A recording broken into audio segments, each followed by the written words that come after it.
نحمدہ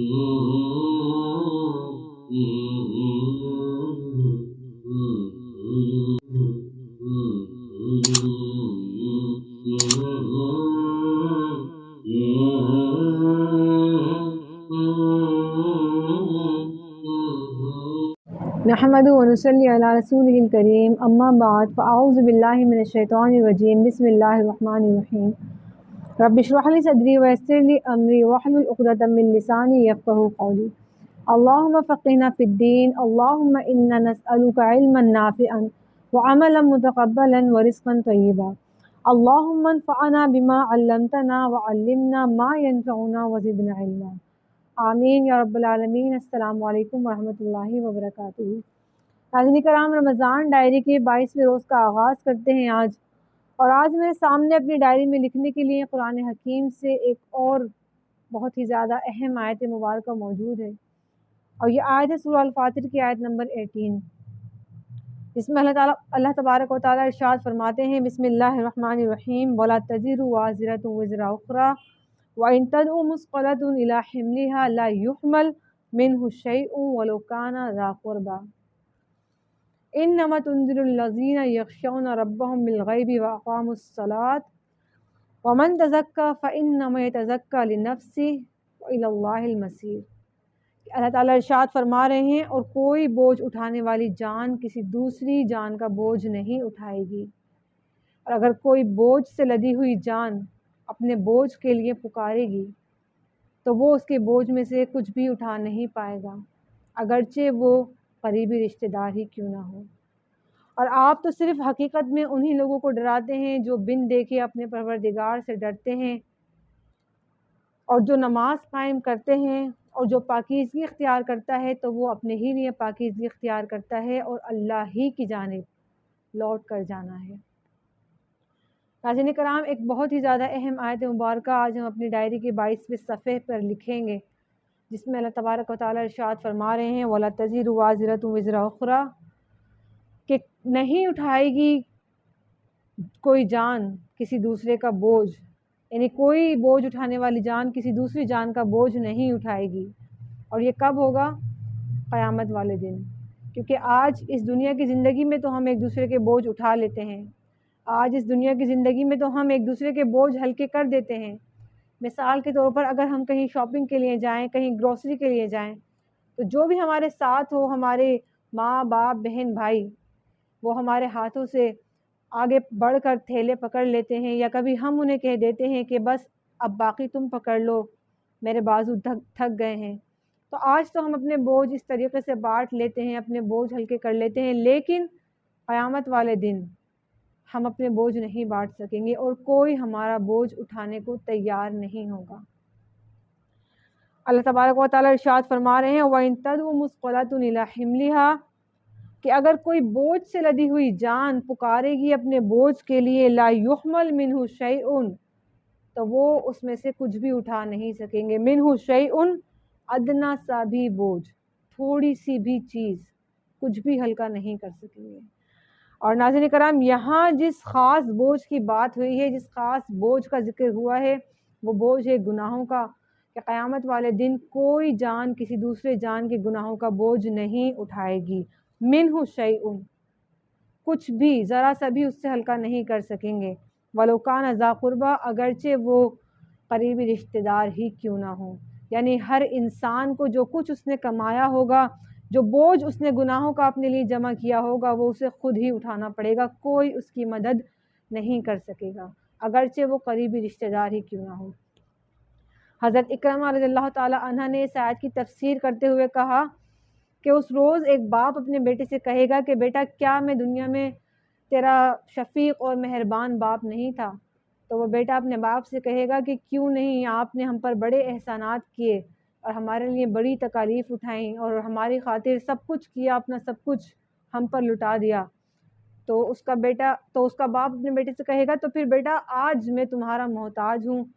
تو آج تم اپنی نیکیوں میں سے کچھ مجھے دے دو تاکہ میری بھی نجات ہو سکے اور میں بھی عذاب سے بچ سکوں۔ تو اس کا بیٹا اپنے باپ کو یہ کہے گا کہ اگرچہ آپ نے مجھ سے تھوڑی سی چیز مانگی ہے، لیکن اگر میں نے یہ آپ کو دے دی اگر میں یہ آپ کو دے دوں تو پھر میرا بھی یہی حال ہوگا، کیونکہ اس سے اپنی پڑی ہوگی کہ بس کسی طریقے سے میں بچ جاؤں، نفسی نفسی، میں اور صرف میں۔ اور اس کے بعد پھر جب وہ اپنی بیوی کے پاس جائے گا، اس سے بھی یہی کہے گا کہ میں نے دنیا میں تمہیں آسائشیں دینے کے لیے اور تمہاری ضروریات کو پورا کرنے کے لیے اپنا سب کچھ قربان کر دیا اور سب کچھ لٹا دیا اور اپنے آپ کو ختم کر لیا، تو آج تم میری مدد کرو۔ اس کی بیوی بھی اسے وہی جواب دے گی جو اس کے بیٹے نے جواب دیا۔ اور ناظرین کرام، اسی بارے میں اللہ تبارک و تعالیٰ نے قرآن حکیم میں ہی ایک جگہ ارشاد فرمایا ہے کہ اس روز نہ ہی کوئی باپ اپنے بیٹے کے کام آ سکے گا اور نہ ہی کوئی بیٹا اپنے باپ کے کام آ سکے گا۔ یعنی ہر جان کو اپنا بوجھ خود ہی اٹھانا ہوگا، کوئی کسی کا بوجھ ہلکا نہیں کر سکے گا، چاہے وہ ارادہ ہی کیوں نہ کر لے، لیکن وہ نہیں کر سکے گا، کیونکہ گناہ ان لوگوں سے چمٹے ہوئے ہوں گے، ان سے چپکے ہوئے ہوں گے، اور وہ اپنے گناہوں کو اپنے سے دور نہیں کر سکیں گے، اپنے سے الگ نہیں کر سکیں گے۔ جیسے آج ہم کر لیتے ہیں، ہم دیکھتے ہیں کہ جو امیر کبیر لوگ ہوتے ہیں، جو ایلیٹ کلاس ہوتی ہے، جو بہت مالدار ہوتے ہیں، وہ اگر کوئی گناہ کر لیں، کوئی غلطی کر لیں، تو وہ اپنے خادموں سے اور اپنے جو ان کے انڈر کام کرتے ہیں انہیں پیسوں کا لالچ دے کر اور ان سے یہ کہہ دیتے ہیں کہ آج چلو تم ہمارے جرم کا اقرار کر لو عدالت کے سامنے، یا تم ہمارے بدلے کی جیل کاٹ لو، تو ہم اس کے بدلے تمہیں بہت سا پیسہ دیں گے یا تمہاری فیملی کو سپورٹ کریں گے۔ تو آج تو یہ ہم کر لیتے ہیں اور آج وہ لوگ بھی مان جاتے ہیں، لیکن کل قیامت کے دن ایسا نہیں ہوگا۔ کل قیامت کے دن جو انسان جس نے جو کچھ کمایا ہوگا وہ ہر انسان خود اپنے گناہوں کا بوجھ اٹھائے گا۔ کل قیامت کے دن ہم یہ نہیں کر سکیں گے کہ ہم کسی اور کو اپنی جگہ پیش کر دیں یا کسی اور کو سامنے لا کے اور اسے پھنسا کے اور خود اپنے آپ کو بچا سکیں۔ قیامت والے دن ایسا نہیں ہوگا، چاہے وہ ہمارے قریبی رشتہ دار ہی کیوں نہ ہوں۔ اللہ تعالیٰ نے قرآن حکیم میں ایک اور جگہ ارشاد فرمایا ہے نا، یوم یفر المرء من اخیہ و امہ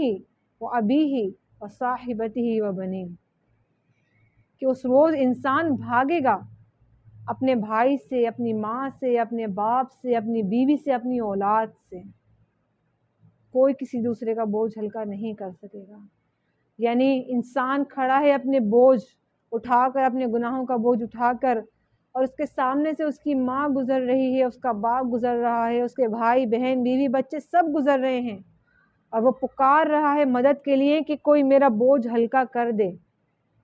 لیکن سب اس سے بھاگ رہے ہیں یہ سوچ کر کہ کہیں اس کی نظر ہم پر نہ پڑ جائے اور کہیں ہمیں اس کا بوجھ اٹھانا نہ پڑ جائے۔ ایسا کچھ نہیں ہوگا قیامت والے دن۔ ہر انسان کو اپنے گناہوں کا بوجھ خود ہی اٹھانا پڑے گا، جو کچھ اس نے کمایا ہے وہ خود اپنے گناہوں کا بوجھ اٹھائے گا۔ ناظرین کرام، اس آیت مبارکہ میں اللہ تبارک و تعالیٰ نے حشر کے میدان کی اس طرح سے منظر کشی کی ہے، اس طریقے سے بیان کیا ہے کہ تم دیکھ لو، تم سوچ لو، تم سمجھ لو کہ جو آج تمہارے قریبی رشتے ہیں، اللہ تعالیٰ فرما رہے ہیں نا وَلَوْ كَانَ ذَا قُرْبَىٰ، اگرچہ تمہارے قریبی رشتے دار ہی کیوں نہ ہوں، وہ بھی تمہارے بوجھ کو ہلکا نہیں کر سکیں گے، وہ بھی تمہارے بوجھ کو بانٹ نہیں سکیں گے۔ جو وہ رشتے ہمارے قریبی رشتے جو آج ہم پر صدقے واری جاتے ہیں، جو آج ہماری تمام تر بوجھ کو ہلکا کر دیتے ہیں، جو آج ہماری مدد کرتے ہیں سب سے زیادہ اگر ہم کسی مشکل میں ہوں، لیکن کل کو یہ قریبی رشتے بھی ہمارے کسی کام نہیں آئیں گے۔ اللہ تعالیٰ یہی فرما رہے ہیں کہ تم دیکھ لو وَلَوْ كَانَ ذَا قُرْبَىٰ، جن کی خاطر آج تم گناہوں کے بوجھ اٹھا رہے ہو، جن کی خاطر آج تم اللہ تعالیٰ کی نافرمانی کر رہے ہو، جن کی خاطر آج تم یہ کہتے ہو کہ کیا کریں، امی نہیں مان رہی یہ کیا کریں، بھائی نہیں مان رہے یہ کیا کریں، سوسائٹی میں کیسے موو کریں گے، تو جن کی خاطر آج تم یہ گناہ کما رہے ہو، کل کو یہ رشتے بھی تم سے منہ پھیر لیں گے، تو سوچیں پھر کون ہوگا وہاں جو ہماری مدد کرے گا۔ تو یہ جو وَلَوْ كَانَ ذَا قُرْبَىٰ ہے، اس کے نیچے اپنے ان تمام قریبی رشتوں کے نام لکھیں ہم، اور پھر سے اس آیت مبارکہ کو پڑھیں اور سوچیں اور سمجھیں کہ آج ہمارے وہ رشتے جو ہم پر صدقے واری جاتے ہیں، جو ہم پر جان نچھاور کرتے ہیں، کل جب ہمیں سب سے زیادہ ان رشتوں کی ضرورت ہوگی تو یہ رشتے ہمارے کام نہیں آئیں گے۔ کوئی جان کسی دوسری جان کا بوجھ نہیں اٹھائے گی، کوئی کسی کے گناہوں کا بوجھ اٹھانے کے لیے تیار بھی نہیں ہوگا۔ ناظرین کرام، یہ آیت مبارکہ ایسی ہے کہ پچھلے صحیفوں میں بھی اللہ تبارک و تعالیٰ نے اس طرح کی آیات نازل کی ہیں، اور لوگوں کو سمجھایا ہے کہ تم یہ نہ سمجھنا اور تم یہ سمجھ کر وہاں نہ آنا قیامت والے دن حشر کے میدان میں کہ تم ادھار لے لوگے کسی سے یا کسی سے کچھ مانگ تانگ کر اپنا بوجھ ہلکا کر لوگے، جیسے آج ہم دنیا کی زندگی میں کر لیتے ہیں، کسی سے ادھار لے کر اپنی ضروریات کو پورا کر لیتے ہیں۔ کل یہ نہیں ہوگا قیامت والے دن، ہم کسی سے نیکیاں ادھار نہیں مانگ سکیں گے، ہم کسی کو یہ نہیں کہہ سکیں گے کہ تم ہمارے گناہوں کا بوجھ ہلکا کر سکو۔ تو آج اس دنیا کی زندگی میں ہی اللہ تبارک و تعالیٰ کو راضی کرنا ہے، اور آج ہمیں یہ سوچنا ہے اور اپنے لیے ایسا بوجھ جمع نہیں کرنا اپنے کاندھوں پر کہ کل کو وہی بوجھ ہمارے لیے مصیبت بن جائے اور وہ بوجھ ہم سے اٹھایا نہ جائے، اور پھر ہمارے قریبی رشتے بھی ہمارے کسی کام نہیں آئیں گے۔ جیسے جب ہم مر جاتے ہیں تو ہمارے قریبی رشتے کیا کرتے ہیں؟ بس ہمیں قبر میں دفنا کر واپس رو دھو کر واپس گھر آ جاتے ہیں، وہ قبر میں ہمارے ساتھ نہیں جاتے، قبر تک چھوڑنے تو جاتے ہیں لیکن قبر کے اندر ہمارے ساتھ نہیں جاتے، وہاں جو کچھ ہمارے ساتھ ہوگا وہ ہمیں اکیلے ہی فیس کرنا ہے۔ پھر قیامت والے دن بھی ہمیں سب کچھ اکیلے ہی فیس کرنا ہوگا، اور جب قبر میں ہماری آنکھ کھلے گی مرنے کے بعد تو پھر صرف ہم ہوں گے وہاں اور ہمارا پروردگار۔